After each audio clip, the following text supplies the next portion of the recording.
अन्नदाता ये स्पष्ट कर रहा है कि अर्जुन तेरे और मेरे बहुत जन्म हो गए। दूसरे अध्याय के 12वें श्लोक में गीता जी में, चौथे अध्याय के 5 और 9 में, और 10वें अध्याय के दूसरे श्लोक में कि मेरे भी जन्म मृत्यु होती है, तेरा भी जन्म मृत्यु होता है। इसलिए जिसकी जन्म मृत्यु होती है तो उसकी साधना करने से वो स्थान मिल ही नहीं सकता, जाने के बाद वापस नहीं आना पड़ता। अंडरस्टूड है? तो ये खुद कहता है कि उस परमेश्वर की भक्ति कर, उसकी भक्ति से ही वो स्थान प्राप्त होगा जहां जाने के बाद साधक फिर लौट कर नहीं आते। तो यहाँ उसी का निर्णय दिया जा रहा है 8वें अध्याय के। हम प्रथम मंत्र में फिर आते हैं, देखिएगा। अथ अष्टम अध्याय 8वां अध्याय गीता जी का, श्रीमद् भगवद गीता का। ये यहाँ खत्म हो गया, 29वां तो यहाँ समाप्त हो गया, और ये 30 श्लोक है इसमें 7वें अध्याय में, ये खत्म हुआ। अब यहाँ 8वें में प्रश्न किया अर्जुन ने, किम तत्परम किम अध्यात्म और किम कर्म पुरुषोत्तम अधिभूत च किम प्रोक्तम अधिदेवम किम उच्यते। अब ये पूछा कि वो तत्परम क्या है, फिर क्या वो अध्यात्म कर्म है, तो वो सारे कर्म क्या हैं ये मुझे बताओ। वो तत्परम क्या है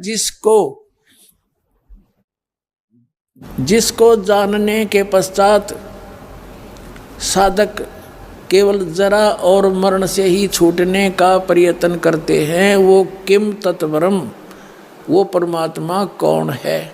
8वें अध्याय के 3 श्लोक में गीता ज्ञानदाता कहता वो परम अक्षर ब्रह्म है, उस गीता ज्ञानदाता से अन्य है। ये देखो अध्याय नंबर 8 का और श्लोक नंबर 3, इसमें कहा है कि वो परम अक्षर ब्रह्म, अक्षर ब्रह्म परमम, वह परम अक्षर ब्रह्म है, वो परम अक्षर ब्रह्म है जो गीता ज्ञानदाता से अन्य है। अब जो प्रसंग है पुण्यात्माओं कि जब तक हमें ये विश्वास नहीं होगा कि जिस मार्ग पर हम चले हैं ये सही है, तो हम उसमें चल ही नहीं सकते। जब तक आप चल रहे थे, जहां भी जिस संत या पंथ में आप संबंधित थे, या वैसे अपनी परंपरागत सुनी सुनाई साधना, जैसे दास पहले लोक वेद के आधार से साधना करता था, ऐसे कर रहे थे, तो आप उन साधनाओं को सही मान कर रहे थे। जैसे कोई गलत दिशा में सफर कर रहा है, गाड़ी में, कार मापड़ी में, या वैसे पैदल, तो वो जब जिस दिशा में जा रहा है वो सही मान कर स्पीड खींच रहा है, और उसको कोई रास्ते में ये कह दे कि तेरा मार्ग गलत है, तो बुद्धिमान व्यक्ति तुरंत रुक जाता है कि सचमुच में गलत जा रहा हूं।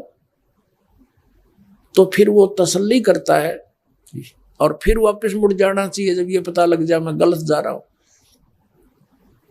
इस अध्यात्म मार्ग में ये दास ये देख रहा है कि ये दास जिसको भी कहता है कि तेरा भक्ति मार्ग ठीक नहीं है, तो वो शर हो जाए है, बल्कि उल्टा 36 बात बना देगा, पता नहीं क्या क्या बकवाद करने लग जाएगा। फिर इसका मतलब बुद्धि तो आपने गिरवी रख दी अपनी। जब इस दास ने ये कहा है कि सब संतों के पास भक्ति मार्ग नहीं है, तो इसमें उलाने देने की क्या जरूरत है, अपना टटोलना चाहिए। वो मार्ग पे क्यों गलत कहा इसने, तो हम तो उस मुसाफिर जैसी भी, उस यात्री जैसी भी बुद्धि ना रखते। वो बुद्धिमान है, जा रहा हूं और किसी ने कह दिया गलत मार्ग है, तो वहां सोचना चाहिए, उसने बैठ के खड़ा ब्रेक लगा देने चाहिए, 100 तसल्ली करके आगे चलना चाहिए। हर तुम उसके साथ झगड़ने न तैयार हो जाते हो, क्यों गलत बताता है, तो अध्यात्म मार्ग की बुद्धि तुमने गिरवी रख रखी है, सत्कर मान लेना। अब आपने 100 बार विचार करना चाहिए। अभी सरे हम कोई नो नहीं अपने कोण में बैठ कर कह रहा हूँ, लाखों लोगों को महीने में संबोधित करता हूँ इस मार्ग से, और कोई बालक आज एजुकेटेड है, सभी 20 जगह जाकर यही ज्ञान सुनाते हैं, मैंने ऐसा सुनाना आंखों देखा। तो अब ये सब पहले तो बहुत विरोध हुआ हमारा, क्रोथा कांड इसी का कारण था। फिर किसी टीवी चैनल पर चलने नहीं देते थे ये अज्ञानी ऋषि, ये महर्षि, ये नकली संत। अब परमात्मा की वो भी दया होगी, क्योंकि समाज शिक्षित है और सबको पता चल गया कि सारी सच्ची कह रहा है। डिमांड हो रही है अब इस परमात्मा के सत्संग की, और पहले सुन के राजी ना थे। तो इस सत्य का इतना सहारा मिला हमारे को। तो पुण्यात्माओं, दास सरेआम चैनल पर आध्यात्मिक ज्ञान चर्चा के माध्यम से उनको सामने दिखा दिया कि ये बोल रहा है और सच्चाई यह है, देखो हमारे वेद और ग्रंथ और परमात्मा प्राप्त संत ये बोल रहे हैं तो फ्यूज हो गया वो। और फिर भी कोई नहीं समझेगा तो भाई फिर तो भांग गणिये पी रखी तुमने इस काल की।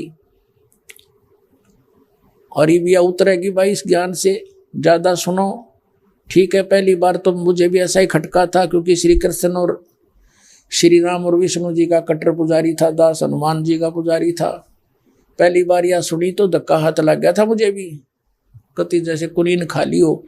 लेकिन जिज्ञासा बनी, वैसा कहा क्यों इस महापुरुष ने, इसका कोई उद्देश्य नहीं मुझे मिसगाइड करने का। तो गहराई तक पहुंचा तो सारी साची पाई। तो आप भी दास के वचनों पर गहराई तक जाओगे जब देखना, रोया करोगे बैठ के कुंड में कि जीवन खो दिया नकलियां के पाछे, उनको विद्वान मान के, कख भी नहीं पता था उनको भक्ति मार्ग का। और कोई बात नहीं कहते, पाछे गई सो जान दे, ले रहती को राख, उल्टी ला चढ़ाइयो करो अपूठी चाक। पाछे गई सो जान दो, आगे बहुत समय है, अभी तो किरा कितनी बार जन्म होना था, ब्रान माटी होनी थी। अरे परमात्मा का मार्ग मिल गया, बाईपास निकल जाओगे आप जब सतगुरु मिल गए। अब ये तो क्लियर कंसेप्ट हो गया कि उस परम अक्षर ब्रह्म की, जिसको हम सतपुरुष कहते हैं, उसकी भक्ति करने के लिए सभी सदग्रंथ, यानी गीता एक सभी सदग्रंथों का सार है, चारों वेदों का निष्कर्ष है। और यही वेदों में लिखा है, यजुर्वेद अध्याय नंबर 40 के श्लोक नंबर 15 में स्पष्ट किया है कि ओम कर्तु समर किलबे समर कर्तुम समर। ओम नाम का जाप काम करते करते सिमरण करो, विशेष कसक के साथ सिमरण करो, मनुष्य जीवन का मूल उद्देश्य जानकर, मुख्य उद्देश्य जानकर सिमरण करो। गीता जी अध्याय नंबर 8 के श्लोक नंबर 13 में गीता ज्ञानदाता कहता है कि मेरा एक ओम अक्षर है, नथिंग एल्स। ओम इति एकाक्षरम ब्रह्म विवारण माम स्मरण ये प्रियाति तजन देहम सयाति परमाम गतिम। मुझ ब्रह्म का केवल एक ओम मंत्र है, एक अक्षर ओम है, नथिंग एल्स। और इससे जो परम गति होती है वो मेरे वाली परम गति है। ब्रह्म की साधना से ब्रह्म लोक प्राप्ति होती है। 8वें अध्याय के 16वें श्लोक में स्पष्ट किया है गीता जी में कि ब्रह्म लोक में गए हुए प्राणी भी जन्म मृत्यु माते।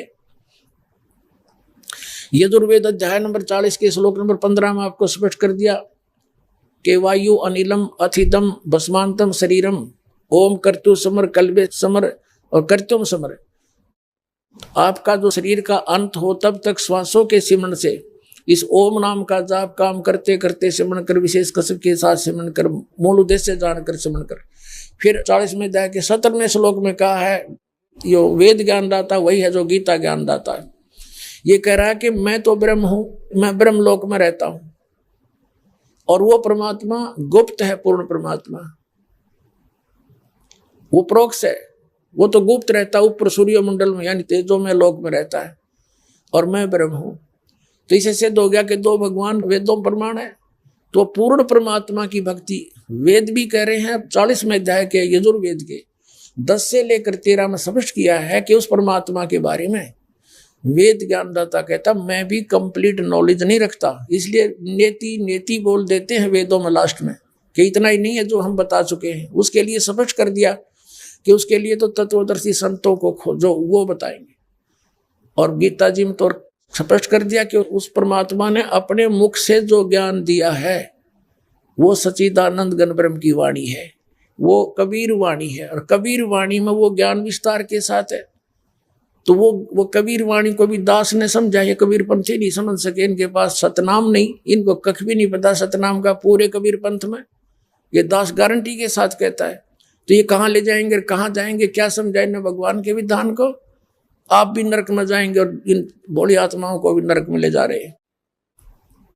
तो इसलिए परमात्मा ने 600 वर्ष पहले कहा था, धर्मदास जब चिंतित हो गया, धर्मदास जी को परमात्मा ने कहा कि धर्मदास तेरी 5वीं पीढ़ी तक तो ये नाम और ज्ञान चलेगा। 5 नाम का नाम दिए थे परमात्मा, जो दास आपको देता है प्रथम मंत्र में, वो बीच बीच के 5 नाम देने का आदेश था। ये सतनाम और सारनाम गुप्त रखना था अब तक। धर्मदास मेरी लाख दुहाई, ये मूल ज्ञान की तबार ना जाई। अब इस मूल ज्ञान को छुपा के रखना जब तक ये वो समय नहीं आ जाए 5505, ये 5500 वाला समय अब चल रहा है पुनः।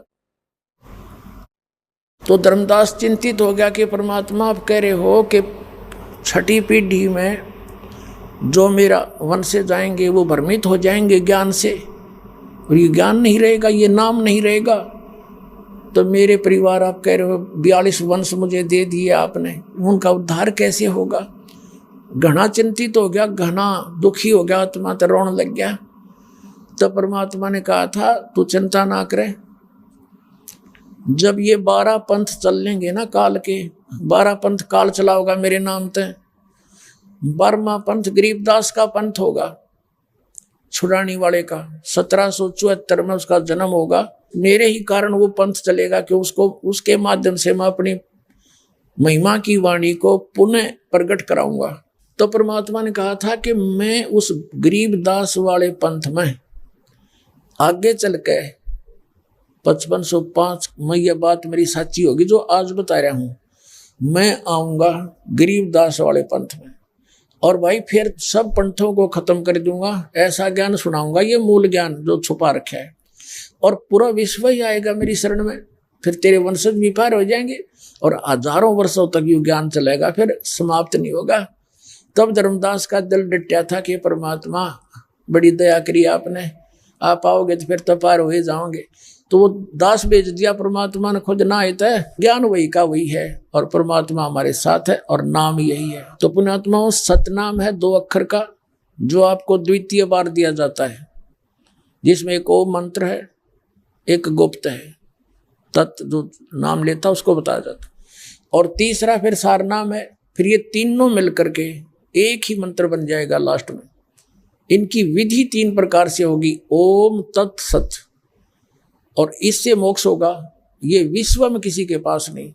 अब इस दास से कोई ये तीनों नाम प्राप्त करके कोई दुष्ट आत्मा अपना न्यारा कोई डमडमा खोल लेगा तो वो सबसे बड़ा दुश्मन होगा, क्योंकि एक तो वो अधिकारी नहीं, लाइसेंस बनवाते हैं या पासपोर्ट बनवाते हैं विदेश जाने के लिए, स्वदेश आने के लिए, और वो भी कोई डुप्लीकेट बना देता तो यहीं पिटाई होती है, यहीं जेल जाना पड़ता है, सजा होती है। और हमने जाना सतलोक वो डुप्लीकेट बना रहा, तो उनसे भी सावधान रहना आपने।